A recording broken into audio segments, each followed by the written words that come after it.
471 करोड़ का फ्लाईओवर मैंने बनवाया, उपलब्धि गिनाते हैं तो बताते हैं, और दूसरी तरफ 40 करोड़ का मैंने बनवाया है। कहाँ 40 करोड़, कहाँ 471 करोड़। उन्होंने बनवा दिया दो मुहानी पर गेट, अपना नाम सबसे बड़ा अक्षर में लिखवा दिया। तो मैंने तो जेएनएससी को लिख कर भी दिया था कि इसका नाम चैतन्य महाप्रभु घाट रखना चाहिए। उन्होंने इसका नाम अपने नाम पर रखवा लिया। मानगो चौराहे पर जो छोटे छोटे दुकानदार अपनी दुकान लगाते थे उनको वहाँ से हटवा दिया। तो उनका तो यही काम है कि जो गरीब है, कमज़ोर है, उसको सताओ, और जो मजबूत है उससे फ़ायदा उठाओ। उन्होंने भय का वातावरण कायम किया है। झोपड़ी में रहने वाले, झोपड़ी नुमा मकान में रहने वाले लोगों का कहना है कि हमसे 30,000 35,000 रुपया मांगा जा रहा है पानी का कनेक्शन देने के लिए। का एक बड़ा माध्यम है गलियों में घूम घूम कर, सड़कों पर घूम कर लोगों से मिलना, लोगों का ध्यान आकृष्ट करना। ये पारंपरिक प्रक्रिया हम लोगों की है। पहले से भी हम वैसा ही चुनाव के समय करते थे, अभी भी हम लोग वही पद्धति अपनाए हुए हैं। सर, क्या लग रहा है कि आपने लगातार भ्रमण कर रहा है कि जनता का समर्थन किस तरह से? नहीं, हम लोग जाते हैं वहाँ तो जनता काफ़ी प्रफुल्लित मन से समर्थन करती है। घर से महिलाएं बाहर आती हैं, लोग भी हैं। बहुत सारे इलाके छूट जा रहे हैं, बहुत कम समय है चुनाव में, सब जगह जाना संभव नहीं हो पा रहा है। और हम लोग जहाँ जाते हैं वहाँ उत्साहित होकर लोग समर्थन में आ रहे हैं। सर, कुछ काम को लेकर जनता, कुछ मुद्दे को लेकर कुछ आपसे बातचीत करती है? देखिए, मैं इस क्षेत्र में पहले भी विधायक रहा हूँ। यहाँ के मुद्दों पर जितना संभव है मैं काम करते रहा हूँ। ये चुनाव विधानसभा का है, कोई राष्ट्रीय मुद्दा तो होता नहीं है, और न यहाँ के रहने वाले लोग प्रदेश के बारे ही बात करते हैं।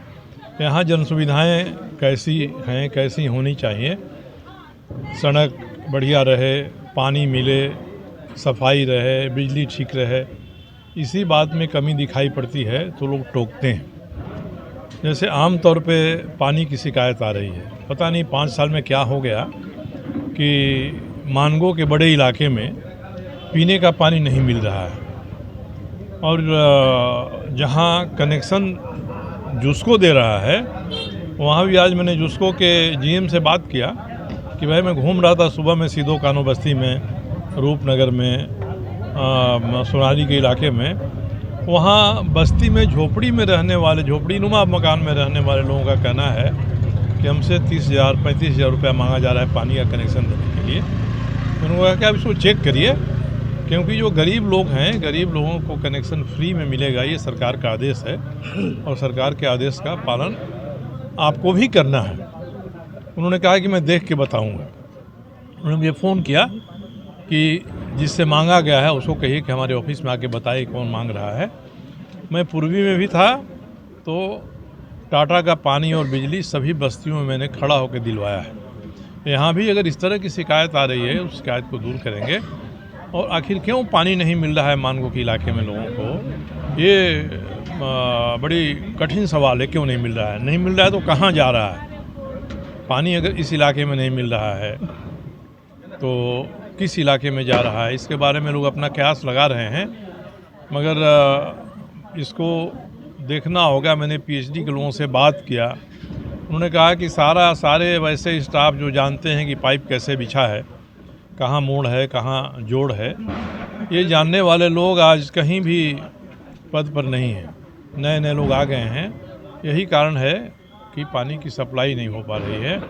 मैंने तो यह बात उठाई है कि नदी से पानी खींचकर साफ करने के बदले मानगो को चांडिल डैम से डिमना लेक में पानी गिराकर, और वहाँ से टाटा का पाइपलाइन आया है, उससे मानगो में पानी देना चाहिए। अपराध पानी भी मिलेगा और साफ पानी भी मिलेगा। सर, क्या लगता है वर्तमान जो विधायक है पश्चिम के हैं, तो उनके द्वारा क्या 5 साल का कार्यकाल अधूरा रहा है? देखिए, उनके बारे में टिप्पणी करना मुनासिब नहीं होगा, मगर मैं देखता हूँ कि 5 साल पहले जैसा जन सुविधाओं के मामले में मानगो को मैं छोड़ कर गया था, उससे भी बदतर स्थिति में मानगो है। अब दो ही बातें वो कहते हैं कि एक हमने फ्लाईओवर बनाना शुरू कर दिया, दूसरा कहते हैं कि एमजीएम कॉलेज में एक हमने 500 बेड का अस्पताल बना दिया। 500 बेड का अस्पताल बन के तैयार हो गया, मगर वहाँ पानी की कोई व्यवस्था नहीं है। बाथरूम की सफाई के लिए टैंकर से पानी जाता है। 3 लाख लीटर पानी की रोज़ ज़रूरत है वहाँ। पानी नहीं रहेगा तो अस्पताल का बिल्डिंग तो इलाज नहीं करेगी, जब तक अस्पताल तो चलेगा नहीं। वैसे ही जब ये बात करते हैं फ्लाईओवर की, तो मैं एक उदाहरण देता हूँ।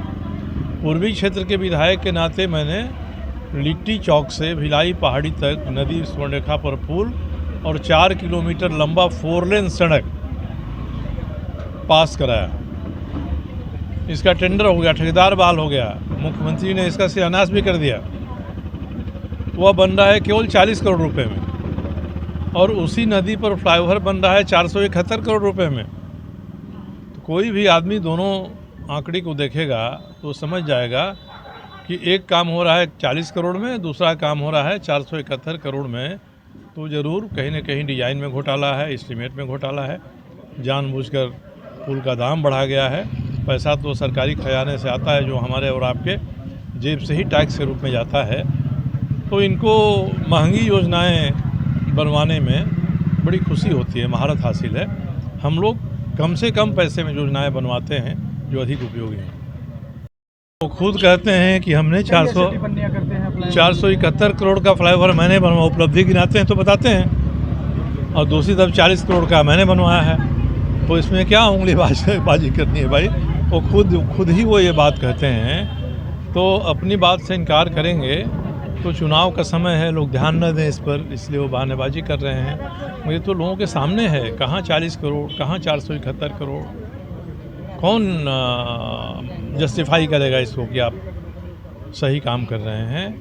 और उनकी जो और आदतें हैं उसके बारे में मुझे कुछ नहीं कहना है। जनता जानती है, लोग जानते हैं इसके बारे में कि उन्होंने बनवा दिया दोमुहानी पर गेट, अपना नाम सबसे बड़ा अक्षर में लिखवा दिया।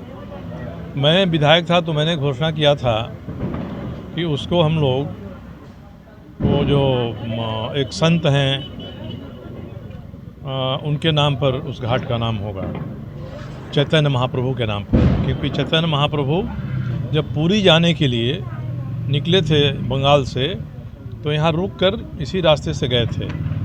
तो मैंने तो जेएनएससी को लिख कर भी दिया था कि इसका नाम चैतन्य महाप्रभु घाट रखना चाहिए। उन्होंने इसका नाम अपने नाम पर रखवा लिया, बड़ा बोर्ड लगा दिया। मगर जो नीचे सीढ़ी बनी हुई है, वो सीढ़ी ऐसी है कि कोई स्वस्थ आदमी भी सीढ़ी पर चढ़ के ऊपर नहीं जा सकता है, इतनी ऊंची ऊंची सीढ़ियां हैं। तो गेट बनवाने में रुचि है और सीढ़ी ऐसा बनवा दी कि आदमी ऊपर चढ़ ही नहीं सकता है। तो यही उनकी उपलब्धि इसी तरह की है। उन्होंने कदमा में 2 रोड घेरवा दिया जहाँ से पब्लिक जाती थी। अपने घर के चारों तरफ जो छोटे छोटे दुकानदार थे उनको हटवा दिया। मानगो चौराहे पर जो छोटे छोटे दुकानदार अपनी दुकान लगाते थे उनको वहाँ से हटवा दिया, कहीं उनकी व्यवस्था नहीं की। तो उनका तो यही काम है कि जो गरीब है, कमज़ोर है, उसको सताओ, और जो मजबूत है उससे फ़ायदा उठाओ। आज कुछ मुस्लिम उम्मीदवारों ने हमको फ़ोन किया था कि धमकी मिल रही है कि आप क्यों खड़ा हो गए। शासन को इस पर गौर करना चाहिए। और जब चुनाव का समय है तो हम लोगों के यहाँ भी कई लोग खड़ा हैं, हम लोग कहाँ उसकी चिंता करते हैं। मगर इनके खिलाफ़ कोई मुस्लिम उम्मीदवार खड़ा है तो उसको धमकी मिल रही है। लोगों ने बीएसपी से शिकायत किया इसकी कि हमको धमकी मिल रही है। तो इसका मतलब कि वो हतोत्साहित हो गए हैं। उनको लगता है कि इस बार पासा पलट जाएगा। और पश्चिमी मांगे परिवर्तन का नारा जोर शोर से लोगों ने चलाया है। उन्होंने भय का वातावरण कायम किया है। बस्तियों में रहने वाले लोगों को वो डरा रहे हैं, पुलिस से मुकदमा कर देंगे, जेल भिजवा देंगे। और जो बड़े व्यापारी हैं उनको भी धमकाते हैं कि 2 ढाई महीने पर मेरे यहाँ हाजिरी दीजिए और आइए तो खाली हाथ मत आइए। तो वहाँ भी भय है, ऊपर में भी भय है, नीचे में भय है। हम लोगों ने ऐलान किया है कि इस भय के वातावरण को हम लोग ख़त्म करेंगे। भय, भ्रष्टाचार, अत्याचार, अनाचार, इसको समाप्त करेंगे। इसलिए उन लोगों ने भी नारा लगाया, बस्ती वालों ने, कि चुपचाप सिलेंडर छाप, सामने नहीं आएंगे, चुपचाप सिलेंडर छाप पे हम के बटन पर में बटन दबाएंगे। इसलिए ये सारी बातें तेज़ी से चल रही हैं और इस क्षेत्र में बदलाव निश्चित है, पश्चिम में परिवर्तन होना निश्चित है।